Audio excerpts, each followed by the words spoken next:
Quand j'étais au Centre du Rosé en Provence, sortez pas tous de la salle, le rosé ce n'est finalement qu'un blanc taché. C'est les mêmes conditions d'élaboration, on retrouve des arômes similaires et au niveau des mécanismes d'oxydation, ça reste quand même plus proche d'un blanc que d'un rouge, notamment les rosés de Provence qui sont réputés pour leur couleur pâle. Donc on va faire un deuxième focus sur les conditions de mise en bouteille. Il y a 10-15 ans, on a pris conscience du rôle de l'oxygène au moment du conditionnement et des conséquences qu'il peut avoir sur l'évolution du vin. Donc les équipementiers se sont adaptés. Grégory nous illustrera ça en suivant. On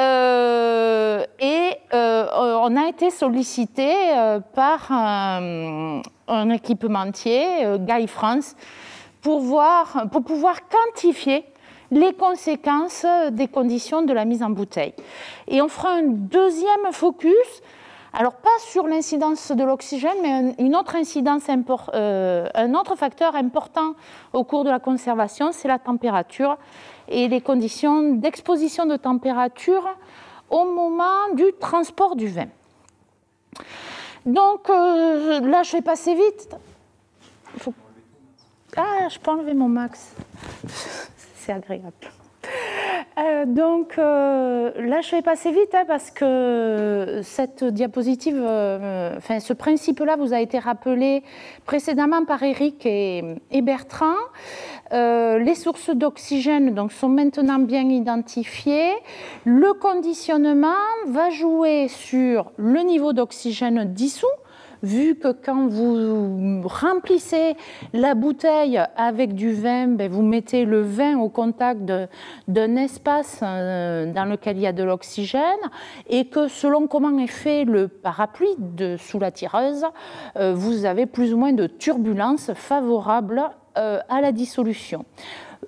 Au moment du conditionnement, il faut aussi gérer l'espace de tête, donc le dégarni entre la surface du vin et le bouchon. Et cet espace de tête est influencé aussi par la surpression ou sous-pression qui est générée au moment du vide avant de mettre le bouchon.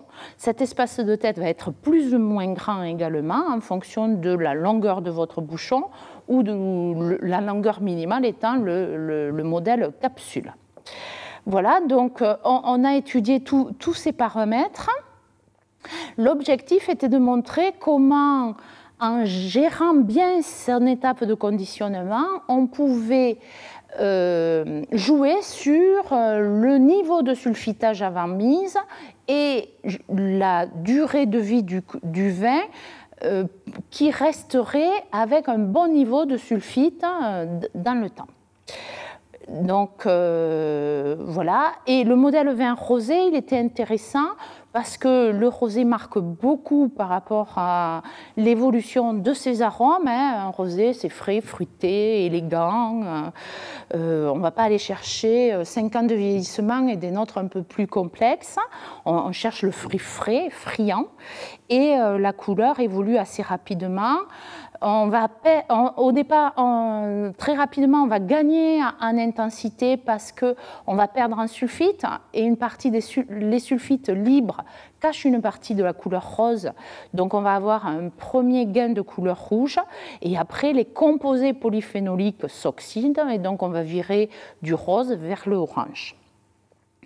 Voilà. Donc, en introduction, j'ai emprunté une diapositive à nos collègues Venvention qui avait prélevé 40 vins sur les linéaires, des vins de toute origine, des blancs, des rouges et des rosés. Et ils ont mesuré dans le vin, dans la bouteille, au travers de la bouteille, la quantité d'oxygène qui était dissous et dans l'espace de tête. Donc là, on peut voir qu'il y a une forte variabilité. On a des vins qui sont en dessous de 0,5 à droite et des vins qui sont au-delà des 8 mg qu'évoquait tout à l'heure Eric, parce que le niveau d'oxygène emprisonné dans cet espace de tête, donc les barres rouges, peut être très important en fonction du niveau de vide que l'on fait avant d'apposer le bouchon. Donc, ça c'est une photographie. Il peut être intéressant dans vos structures de regarder si vos têtes de tirage fournissent toutes le même niveau de performance pour essayer d'améliorer et de maîtriser ces conditions de mise en bouteille. Donc, comment on a travaillé avec la société Gaille? On a utilisé deux équipements de leur gamme. D'une part, les becs gravitaires classiques sur lesquels il n'y avait pas d'équipement spécifique pour gérer les gaz dissous au moment de la mise, et leur bec électropneumatique sur leur équipement MLE, où là, sur la tête de tirage, avant injection du vin, il y a injection de CO2 pour remplacer l'air qui est dans la bouteille par une faible teneur en oxygène, donc en l'occurrence du CO2. Donc on compare deux conditions de mise en bouteille. On a choisi, vous l'avez vu avec Bertrand, comme il y a des différences sur les obturateurs, on a choisi deux types d'obturateurs, un bouchon synthétique et un bouchon et une capsule. Là, c'était pour avoir des hauteurs de dégarnis différents. Ces bouchons, on les a pris très imperméables pour bien juger de l'effet du conditionnement et pas avoir des parasites dans nos interprétations par rapport à ce qui se passe après la mise en bouteille. Et comme on l'a vu précédemment également, comme il y a un fort effet matrice, tous les vins ne réagissent pas de la même façon. On est allé chercher 8 rosés de la France entière, donc avec des profils très variés en termes d'équilibre acide, de composés aromatiques, de composés polyphénoliques et d'intensité colorante. Donc on a bloqué certains facteurs, la perméabilité des bouchons qu'on a gardé très faible. On a stocké à 20 degrés pour favoriser l'évolution, mais sans être dans des conditions extrêmes. Et on a suivi ces vins sur une année. C'est l'avantage avec les rosés. Donc, un premier contrôle de nos opérations. Comment le désaérateur, quand on est sur les chaînes d'embouteillage qui offrent cette option, ou le bec électropneumatique, permettent effectivement d'abaisser l'oxygène.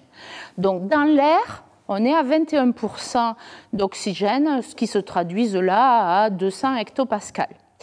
On passe la bouteille sur la chaîne d'embouteillage et les systèmes de désaération ou le bec électropneumatique permettent de diminuer drastiquement, il y avait deux boucles de désaération, permettent de diminuer drastiquement le niveau d'oxygène dans la bouteille. Donc c'est des techniques qui fonctionnent. Alors après, ça fonctionne à condition d'avoir le bon débit d'azote si on a une centrale d'azote et de ne pas économiser les bouteilles de CO2 parce que ça a un coût. Mais quand la technique est employée à ses performances nominales, ça fonctionne. L'inconvénient du désaérateur, c'est que la bouteille passe sur le désaérateur et avance sous la tête de tirage. Donc le temps d'avancer sur la chaîne d'embouteillage, on va avoir une reprise légère d'oxygène parce que la bouteille bouge un petit peu sur la chaîne d'embouteillage, alors que le bec électropneumatique, comme on est sous la tête de tirage, on reste à un niveau très très faible. Un deuxième essai préalable pour contrôler comment optimiser les conditions de mise en bouteille. Donc on a travaillé avec des bouchons et des capsules, des niveaux de vide normal ou poussés, et à l'époque on cherchait à voir comment optimiser l'injection de gaz avant le bouchage pour avoir un niveau d'oxygène faible dans l'espace de tête. Alors, première information, quand on ne fait rien dans l'espace de tête, on va prendre la capsule où on a beaucoup de volume. Si on ne fait rien, on a 4 mg d'oxygène dans l'espace de tête, alors que si on inerte, on divise par 2 cet oxygène, et ça fonctionne sur l'ensemble des essais. Donc, on voit la performance des systèmes proposés par les équipementiers.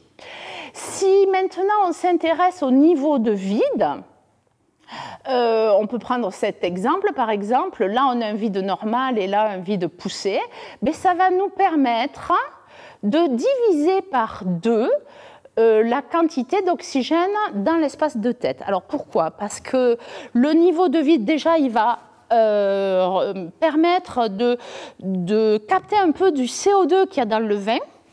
Ça va attirer le CO2 qu'il y a dans le vin et donc enrichir le niveau de CO2 dans l'espace de tête. Et d'autre part, quand on va enfoncer le bouchon, l'espace que l'on déplace dans l'espace de tête est moins concentré en oxygène. Donc c'est vraiment un levier important, le niveau de vide. Bien sûr, après, il faut que ça soit compatible avec le bouchon. Nous, on a enfoncé plusieurs bouchons à l'occasion des essais. Voilà, donc après ces 2 essais préalables, on était fin prêt à mettre en place les essais sur les 2 chaînes d'embouteillage. Voilà une photographie de la diversité des rosés que l'on a étudiés. Je vous ai épargné tous les bilans analytiques. La performance des équipements. Donc on retrouve nos 3 modalités. Pas de protection, mais sur une chaîne quand même maîtrisée. On est sur des équipements neufs avec des techniciens de la société. Voilà. Quand on est dans des caves, des fois, on a des équipements un peu moins performants. Donc sans protection, avec inertage avant remplissage et de l'espace de tête, bouchon et capsule. Donc il n'y a pas photo, l'inertage permet de réduire fortement la teneur en oxygène dans la bouteille, 5 fois moins. C'est en plus reproductible. Là, on avait un peu plus de variation entre nos 3 échantillons que l'on en a quand on est sur la 2e génération de conditionnement. On diminue fortement la teneur en dissous, donc au moment où on remplit la bouteille, et on performe aussi sur l'espace de tête.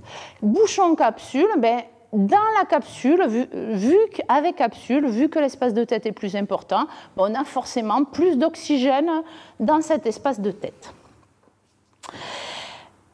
Un an après, on regarde les conséquences sur les vins. Donc, c'est des valeurs moyennes, là, on était autour de 20 mg de SO2 libre.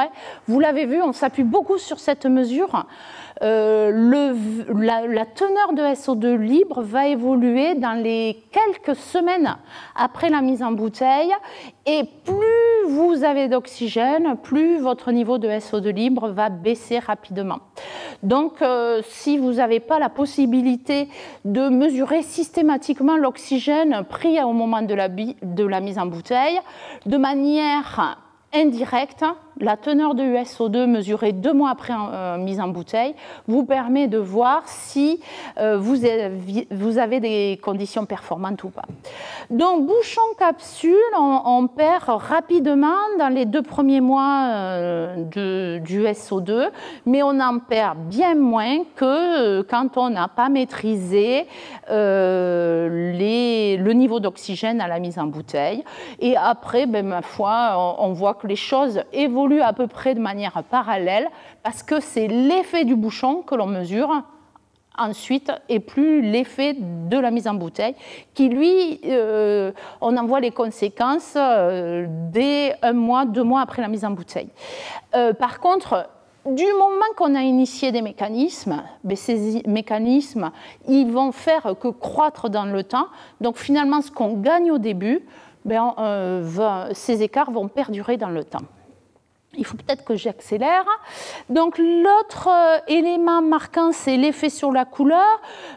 Sur les blancs, on parle plutôt de DO 420. Là, on s'intéresse à la couleur jaune en colorimétrie, le petit b. Le trait noir, c'est le niveau initial, donc propre à chaque vin. Et en rouge, jaune et bleu, après 1 an de mise en bouteille, les 3 modalités. Sur toutes les matrices, le fait de ne pas avoir protégé au moment de la mise en bouteille a une incidence, on est toujours plus jaune. La différence capsule-bouchon n'est pas nette et pas toujours systématique en fonction des vins. Niveau sensoriel, les rosés réagissent de manière assez caricaturale. On a, donc en bleu, c'est sans protection. On a les arômes recherchés, les thiols, là, les agrumes, les fruits exotiques qui diminuent. On augmente les fruits mûrs, compotés, confiturés, les épices, l'aromate. On a un équilibre qui est modifié.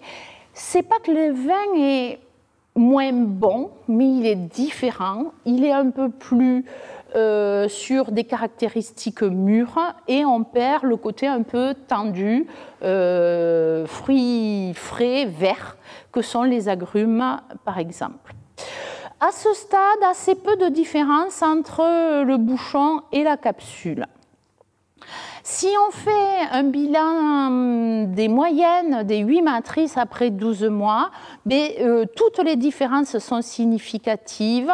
Sans protection, on a ces notes de fruits mûrs compotés plus fortes et des notes globales. Le vin semble moins harmonieux. Le bouchon fournit les vins les plus expressifs après 12 mois. La capsule a une position intermédiaire. Le focus sur les vins de Provence met en évidence un peu plus de différence parce que les produits étant tous un peu plus conformes réagissent de la même façon. Et donc là, on va trouver des différences plus marquées sur l'équilibre et les agrumes, par exemple.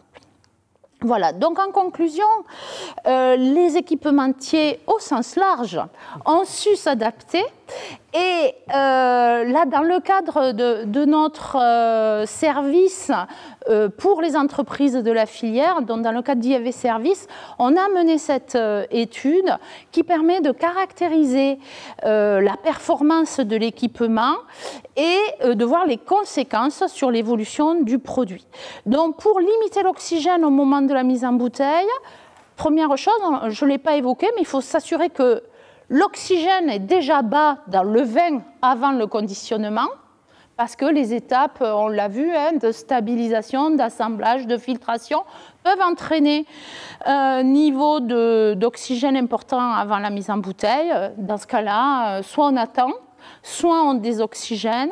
Il faut s'assurer que son niveau de sulfite soit stable. Et dans ce cas-là, ces équipements permettent de peu dissoudre d'oxygène au moment du tirage, inerter la bouteille, l'espace de tête, et il faut travailler avec des niveaux de vide le plus poussés. Ça garantit une bonne durée de vie des vins dans le temps et ça permet d'anticiper les baisses de SO2, vu qu'on perdra moins de SO2 si on a l'objectif de garder 10 ou 15 mg dans le temps, on n'aura pas cette consommation initiale et donc on pourra abaisser le niveau de SO2 au moment de la mise en bouteille. Voilà pour la première partie. La deuxième partie, donc plutôt sur l'incidence de la température au niveau du transport. Alors, on est parti d'essais où on caractérisait l'influence de la température sur l'évolution du vin. Là, vous avez un vin rosé 12 mois en bouteille, soit à 4 degrés, c'est un produit frais, soit à 12 degrés, soit à 20 degrés. Après 12 mois, il n'y a pas photo. Sur la droite, la couleur jaune évolue d'autant plus fortement que la température est élevée.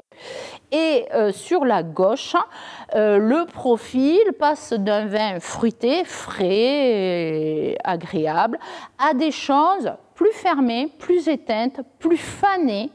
On perd tout ce qui est fruits frais et on gagne un empyromatique épicé et des notes d'évolution. Donc, fort de ce constat, on a essayé de voir si le fait de ne pas maîtriser la température à certains moments de la vie du produit pouvait être préjudiciable à sa qualité. Vous, opérateurs, vous pouvez consentir un surcoût de production pour avoir des conditions de stockage à des températures raisonnables et stables. Par contre, quand vous confiez vos bouteilles à des distributeurs, vous ne savez pas trop comment elles sont conservées, ou quand vous expédiez des vins à l'autre bout du monde, pareil, ça peut avoir des incidences. Donc ça, ce sont des diapositives empruntées à mes collègues d'Interrhône. Dans le cadre des groupes de travail que mentionnait Bertrand tout à l'heure, on a mis des mouchards, des sondes de température fournies par e-Provenance dans des expéditions aux 4 coins du monde. Donc 35 expéditions sur 4 saisons sur les différents pays qui reçoivent en l'occurrence les vins de la vallée du Rhône. Alors première information, des conditions très variées. On note une distribution assez large de la température, c'est écrit un peu petit, mais on va de 1 à 35 degrés. Température constatée au cours du transport. 62%, c'est rassurant, on est quand même, de ces mesures, on est dans une plage de température entre 10 et 25 degrés, qui sont les températures jugées normales, conformes. 22% sont non, pardon, 16% par contre de ces données sont dans des étapes à risque, moins de 5 degrés ou plus de 25 degrés. Alors, moins de 5, quelles conséquences ça peut avoir? Des défauts sur la précipitation tartrique, par exemple. Plus de 25, c'est toutes les conséquences d'une élévation de température sur la couleur et les arômes.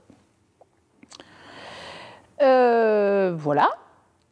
Donc là, des photographies des températures au cours de l'expédition. Donc là, c'est un cas où on a 2 mouchards sur la palette. La palette part en camion au Danemark, entre le 5 et le 10 juillet. La diapositive du haut, on voit des fluctuations au cours des 5 jours de transport. Mais ça, c'est fluctuations jour-nuit. Donc, le camion, il est bâché et au cours de la journée, on voit des fluctuations. Ça, c'est très néfaste pour la qualité des vins rosés. Il vaut mieux une température, même moyenne, mais constante, plutôt que des fluctuations. On voit aussi que selon où est le carton sur la palette, il y a des cartons qui vont avoir subi ces températures et d'autres qui, eux, sont restés stables mais très élevés. On peut supposer que si le consommateur achète 3 cartons, il n'a pas la même qualité de vin d'un carton à l'autre. Une autre illustration, là on part en Chine. 38 jours de voyage entre le mois de mars et le mois de mai. Donc, on part en Chine, mais d'abord, il faut aller au port, là, en camion. Et donc là, bien qu'on soit au mois de mars, mais ça devait être un mois de mars plus chaud que celui qu'on a vécu cette année. Donc, on a de la fluctuation jour-nuit, des fortes variations. Ensuite, on prend le bateau et quand on change d'hémisphère, on change de climat. Et donc, on a une élévation de la température. Et là, on n'a pas la fin du trajet, mais souvent, entre les documents douaniers et le fait qu'on doive aller se rendre chez l'exportateur, on peut retrouver ce genre de profil à la fin. Donc, on retrouve les fluctuations jour-nuit et une élévation de la température. Et là, c'est là où on atteint plusieurs jours 35 degrés, ce qui est préjudiciable à la qualité des vins. Donc, c'était deux exemples.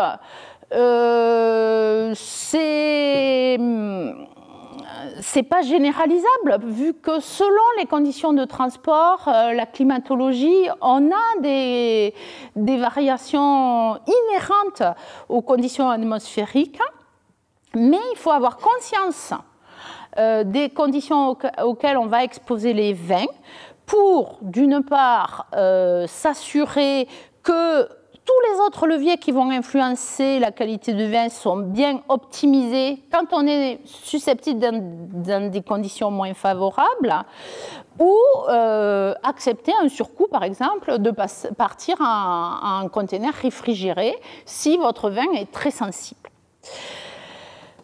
À droite, là, à droite, par exemple, bon, on n'est pas parti en Chine ni au Canada récupérer nos échantillons. On a modélisé ces conditions de transport dans des chambres froides et on voit que juste après le transport, sur les vins de Bordeaux, Val-de-Loire, Sud-Ouest et Provence qu'on avait mis dans l'enceinte, mais selon la matrice, ses propres résistance à ces variations de température, mais on peut avoir des évolutions aromatiques perçues par les consommateurs. Voilà, donc en conclusion, on connaît maintenant les éléments qui font que le vin va plus ou moins évoluer. On peut accepter une partie d'évolution parce que ça apporte de la complexité au produit ou parce qu'il nous plaît comme cela. Par contre, souvent, ça a un coût. Donc, ça dépend un peu le niveau de valorisation des produits.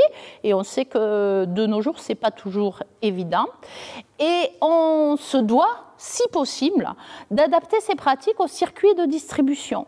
Si le vin, vous le vendez au caveau à des consommateurs locaux qui reviennent s'approvisionner régulièrement, il y a peut-être moins de précautions à prendre que si c'est un vin destiné à une longue garde, 5 ans, pour vos vins par exemple, où là, il faut assurer la continuité de la qualité du produit dans le vin.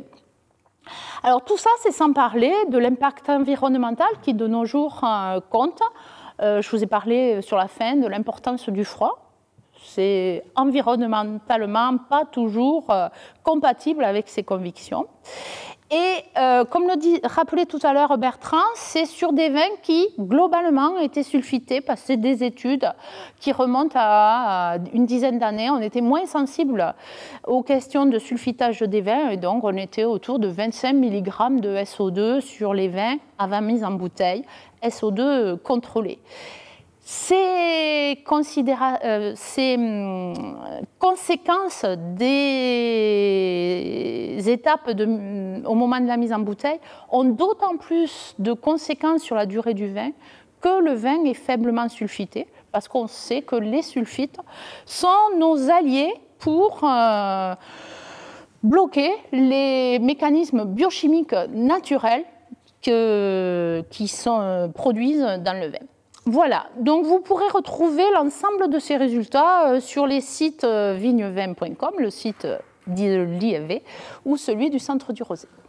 Merci.